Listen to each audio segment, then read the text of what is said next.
So we're going to let these cook for a minute. And what I have is a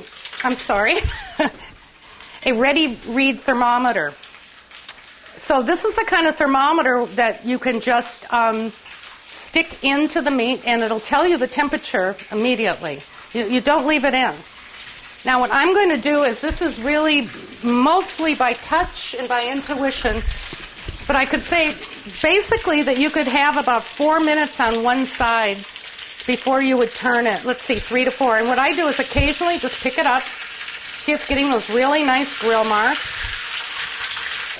Well, I'm ready to turn these. I know I said 4 minutes on a side, but look how beautiful that looks. And it's really ready to turn. You do not want to overcook these. I'm going to be cooking them medium rare.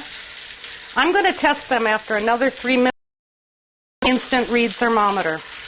The way I do it is I take one steak with tongs and then just stick the instant read thermometer into it.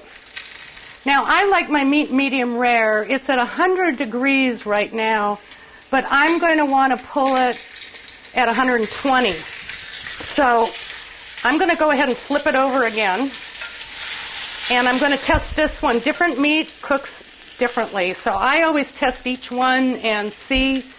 This one is at 115, so it's just got like maybe 2 minutes more to go. Don't walk away. Just stand there by the stove and drink some wine.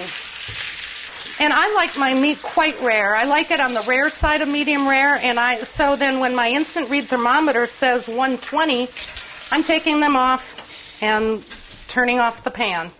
You may want your windows open while you're doing this. It makes a lot of smoke.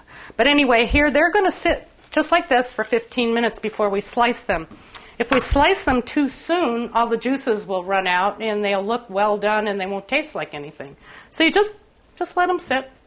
And what happens is they'll come to about 140 degree temperature all by themselves, because meat continues to cook once it's finished. It's warm enough to keep on cooking. So it's just going to sit like this, and we'll slice it later.